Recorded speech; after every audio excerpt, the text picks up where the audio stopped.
ناظرین، میرا نام مبشر وہرا ہے اور آپ لوگ ہمایوں نامہ گلبدن بیگم میں بابر کے حالات کی دوسری قسط سن رہے ہیں۔ پچھلی قسط میں یہ بات یہاں آ کے رکی تھی کہ سلطان ابراہیم لودھی پر فتح حاصل کرنے کے 1 سال بعد رانا سانگا ہندوؤں کی طرف سے بے شمار لشکر کے ساتھ نمودار ہوا۔ وہ تمام امراء، راجے اور رانے جو حضرت بادشاہ کی ملازمت میں رہتے تھے باغی ہو کر چلے گئے اور رانا سانگا سے جا ملے، یہاں تک کہ 2 لاکھ سوار کے قریب جمع ہو گئے۔ انہی ایام میں محمد شریف نجم نے لشکریوں کے آدمیوں سے کہا کہ حضرت بادشاہ کے لیے مناسب ہے کہ وہ اس وقت جنگ نہ کریں کیونکہ ان کے ستارے گردش میں ہیں۔ یہ سن کر شاہی لشکر حیرانی و پریشانی میں مبتلا ہو گیا اور فکر میں پڑ گیا اور بزدلی اور نامردی کا اظہار کرنے لگا۔ حضرت بادشاہ نے جب لشکریوں کی یہ حالت دیکھی تو موجودہ حالت پر غور کیا۔ آخر جب دشمن قریب پہنچ گیا تو آپ کے ذہن مبارک میں یہ تدبیر آئی کہ آپ نے ان تمام امراء، خواتین، سلاطین، ادنا، اعلیٰ اور چھوٹے بڑے سب کو جمع کیا جو بھاگنے اور نجات کرنے سے باقی رہ گئے تھے، اور جب سب جمع ہو گئے تو آپ نے ان کو مخاطب کر کے فرمایا، تم کو معلوم ہے کہ ہمارے اور ہمارے وطن اور شہر مالوف کے درمیان کتنے مہینوں کی مسافت ہے؟ خدا ہم کو اس روز سے محفوظ رکھے کہ ہمارے آدمی شکست پائیں۔ خدا کی پناہ، اس وقت ہم کہاں ہوں گے اور کہاں ہمارا وطن ہوگا؟ ہم اجنبی لوگوں اور بیگانے آدمیوں کے ہاتھوں میں ہوں گے۔ اس لیے بہتر یہی ہے کہ ہم میں سے ہر ایک شخص ان 2 باتوں میں سے ایک کو اختیار کر لے، یعنی اگر ہم دشمن پر فتح حاصل کر لیں تو غازی کہلائیں گے، اور اگر شکست پا کر مارے جائیں گے تو شہید ہوں گے، اور یہ دونوں صورتیں ہماری بہبودی کی ہیں اور ہم بلند درجے پر فائز ہوں گے۔ تمام لوگوں نے متفقہ طور پر اس کو قبول کر لیا اور اپنی بیویوں کو طلاق دے دی اور قرآن مجید کی قسمیں کھائیں اور فاتحہ پڑھ کر عرض کیا، بادشاہ، جب تک جسم میں جان ہے، اگر اللہ نے چاہا ہم قربانی اور جان نثاری میں دریغ نہ کریں گے۔ رانا سانگا سے جنگ شروع ہونے سے 2 روز پہلے حضرت بادشاہ نے شراب سے توبہ کر لی تھی، بلکہ تمام ممنوعات شریعہ سے تائب ہو گئے تھے۔ آپ کے ساتھ 400 نوجوانوں نے بھی اسی وقت تمام اشیاء ممنوعہ سے توبہ کی اور سونے چاندی کے برتن یعنی پیالے اور سراہی وغیرہ سب توڑ پھوڑ کر فقراء اور مساکین میں تقسیم کر دیا۔ اس کے بعد حضرت بادشاہ نے اطراف و جوانب میں پوری تاکید کے ساتھ یہ احکام جاری فرمائے کہ ہم نے محصول چنگی غلہ کا 10واں حصہ اور تمام غیر مشروع امور کو معاف کر دیا ہے۔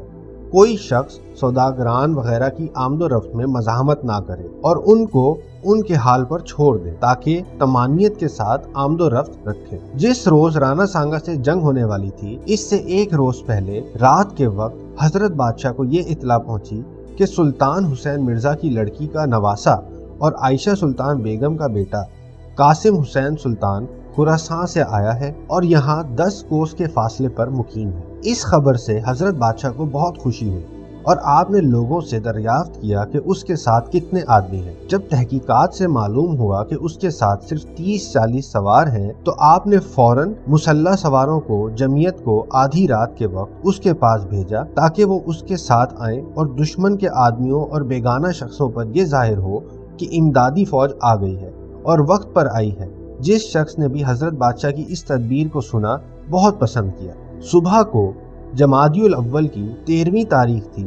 کوہ سکری کے دامن میں جس پر اس وقت فتح پور آباد ہے، حضرت بادشاہ نے رانگا سانگا سے جنگ کی اور خداوند تعالیٰ کے فضل و کرم سے فتح حاصل کر کے غازی کا شرف حاصل کیا۔ رانا سانگا پر فتح حاصل کرنے کے 1 سال بعد میری آقا، جن کا نام ماہم بیگم ہے، کابل سے ہندوستان تشریف لائیں اور یہ حقیر گلبدن بیگم بھی آپ کے ہمراہ اپنی تمام بہنوں سے پہلے ہندوستان میں آئی اور اپنے والد ماجد حضرت بادشاہ کی خدمت میں حاضری کا شرف حاصل کیا۔ جب میری آقا کول پہنچی تو حضرت بادشاہ نے ان کے لیے 3 سواری کی 2 پالکیاں روانہ کی اور کول سے ایک دم سفر کر کے آگرہ پہنچے۔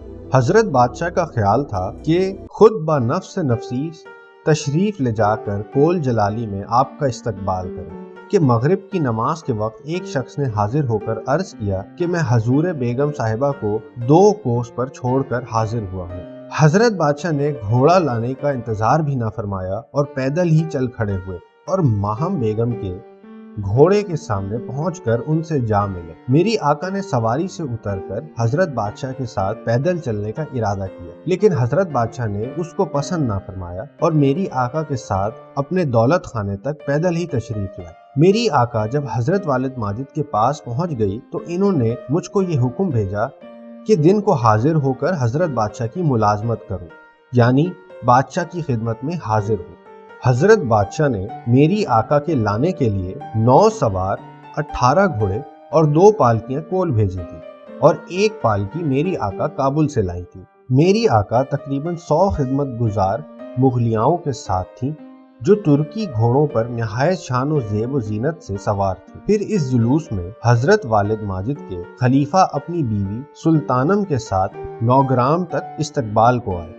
میں ایک پالکی میں سوار تھی۔ جب یہ جلوس شاہی محل سرا تک پہنچ گیا تو میری ماں بوڑھی خادمہ عورتوں نے مجھ کو باغیچے میں اتار لیا اور غلیچہ بچھا کر مجھ کو اس پر بٹھا دیا اور پھر مجھ کو بتایا کہ حضرت بادشاہ کے خلیفہ یہاں آئے تو میں ان کی تعظیم کے لیے کھڑی ہو جاؤں۔ چنانچہ جب حضرت بابا کے خلیفہ آئے تو میں نے کھڑے ہو کر تعظیم دی۔ اسی اثنا میں ان کی بیوی سلطانم بھی آ گئی۔ میں نے ناوافقیت کے سبب ان کی تعظیم کے لیے پھر کھڑا ہونا چاہا تو خلیفہ نے اصرار کے ساتھ منع فرمایا اور کہا کہ یہ تو بوڑھی تمہاری لونڈی ہے، اس کی تعظیم کی ضرورت نہیں ہے، اور چونکہ تمہارے والد ماجد نے اپنے اس بوڑھی غلام کو عزت سے سرفراز فرمایا ہے اور تم کو یہ حکم دیا ہے، اس لیے یہ تعظیم جائز ہے، ورنہ خادموں کو کیا قدرت ہے کہ وہ تعظیم لے سکے۔ میرے والد ماجد کے خلیفہ نے 6000 شاہ رخی اور 5 گھوڑے میری خدمت میں نظر کے طور پر پیش کیے اور ان کی بیوی سلطانم نے 3000 شاہ رخی اور 3 گھوڑے پیش کیے، اور پھر سلطانم نے عرض کیا کہ کھانا تیار ہے،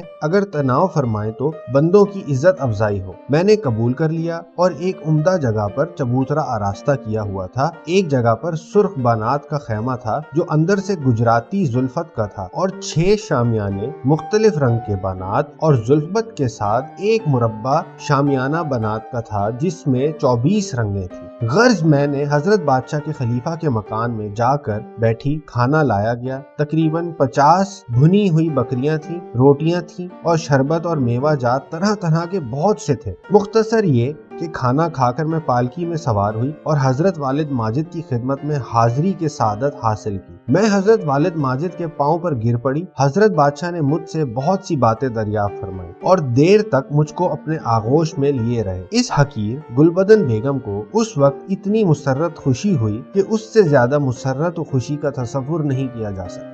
نوگرام آگرہ سے 4 میل کے فاصلے پر جمنا کے مشرقی جانب واقع ہے۔ اس وقت تک جمنا کے مغربی جانب کوئی شاہی محل تعمیر نہ ہوا تھا۔ یہ اس جلوس کا ذکر ہے جو ماہم کے ساتھ تھا۔ آگرہ میں آئے ہوئے 3 مہینے گزرے تھے کہ حضرت بادشاہ دہول پور کی طرف متوجہ ہوئے۔ حضرت ماہم بیگم اور یہ حقیر بھی دہول پور کی سیر کے لیے ساتھ گئے۔ دہول پور میں 10 گز مربع کا حوض تعمیر کرایا تھا جو صرف ایک پتھر کا تھا اور کوئی جوڑ اس میں نہ تھا۔ پھر دہول پور سے حضرت بادشاہ اور ہم لوگ سکری گئے۔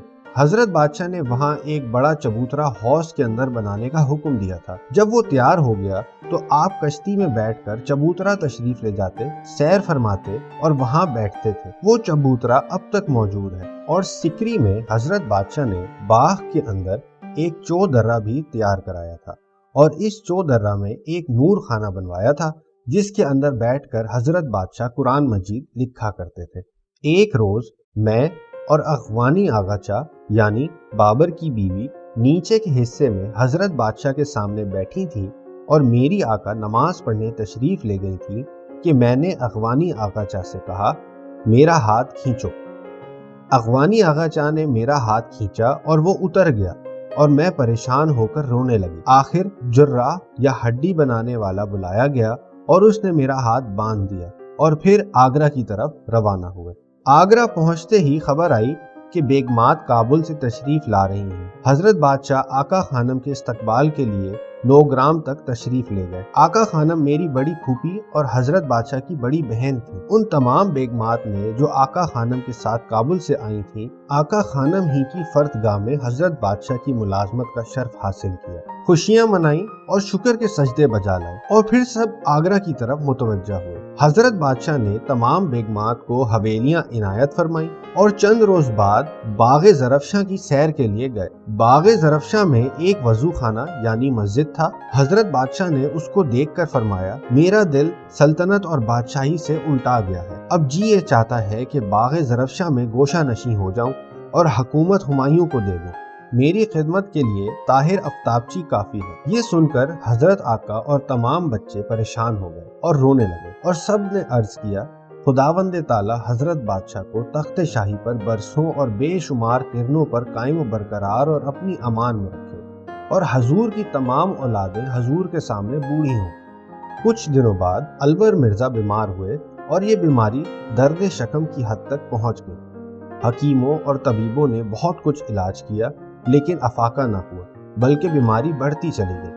آخر اسی بیماری میں عالم فانی سے عالم جلوانی کی طرف روانہ ہو گئے۔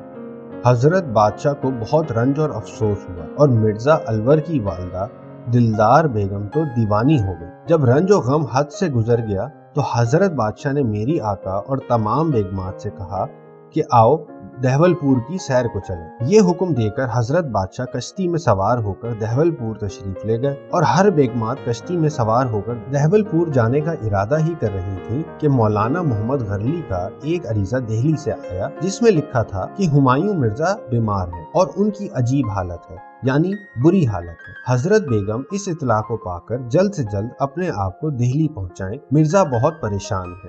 یہ خبر سنتے ہی میری آقا گھبرا گئی اور اس طرح دہلی کی طرف روانہ ہوئی جس طرح پیاسا پانی کی طرف جاتا ہے۔ متھرا پہنچ کر مرزا ہمایوں کو دیکھا اور سنے ہوئے سے 10 گنا زیادہ پایا۔ یہاں سے ماں بیٹا عیسیٰ اور مریم کی طرح آگرہ کی طرف متوجہ ہوئے۔ جب آگرہ پہنچ گئے تو اس حقیر نے اپنی بہنوں کے ساتھ ان حضرت فرشتہ خصلت یعنی ہمایوں کی خدمت میں حاضری کی سعادت حاصل کی۔ اس وقت ان کا ضعف بہت بڑا ہوا تھا۔ جب کچھ ہوش آیا تو آپ نے اپنی زبان درفشاں سے دریافت فرمایا، بہن تم خوب آئیں، آؤ ہم سب آپس میں ملیں کیونکہ تم سے بہت عرصے میں ملاقات ہوئی ہے۔ آپ نے 2-3 مرتبہ اپنی زبان گوہر افشاں سے الفاظ کو ادا فرمایا۔ پھر جب حضرت بادشاہ نے تشریف لا کر اس نور افشاں چہرے کو دیکھا تو آپ کی کلفت بڑھ گئی، قد طاری ہو گئی اور اظہار مایوسی فرمایا۔ حضرت آقا یعنی ہمایوں کی ماں نے حضرت بادشاہ سے عرض کیا، آپ میرے لڑکے کی طرف سے غافل ہیں، آپ بادشاہ ہیں، آپ کو کیا غم ہے؟ آپ کے اور بھی لڑکے ہیں، غم تو مجھ کو ہے کہ میرا ایک ہی لڑکا ہے۔ حضرت بادشاہ نے جواب میں فرمایا، اگرچہ میرے اور لڑکے بھی ہیں لیکن تیرے ہمایوں کے برابر مجھے کسی سے محبت نہیں، اور ہمایوں سے زیادہ مجھ کو کوئی عزیز نہیں۔ میں سلطنت بادشاہی اور روشن دنیا اپنے لائق فرزند ہمایوں ہی کو دینا چاہتا ہوں، کسی دوسرے کو نہیں۔ ہمایوں بادشاہ کی بیماری کے ایام میں حضرت بادشاہ نے حضرت مرتضیٰ علی کرم اللہ وجہہ کا روزہ رکھا۔ یہ روزہ اگرچہ بدھ کے دن سے رکھا جاتا ہے لیکن حضرت بادشاہ نے اضطراب و پریشانی کی وجہ سے منگل ہی کے دن سے روزہ رکھنا شروع کیا۔ اس وقت ہوا نہایت گرم تھی۔ حضرت بادشاہ کا دل و جگر گرمی کے سبب پھک گیا۔ اسی روزے میں آپ نے خدا سے یہ دعا مانگی کہ اے اللہ، اگر جان کا بدلہ جان ہو سکتا ہے تو میں بابر اپنی عمر اور جان کو ہمایوں کی جان کے بدلے میں نظر کرتا ہوں۔ اس دعا کے بعد حضرت بادشاہ بیمار پڑ گئے اور ہمایوں مرزا غسل صحت کر کے باہر تشریف لائے اور عام حاضری کی اجازت دی اور حضرت بادشاہ کو بیماری کے سبب اندر محل میں لے گئے۔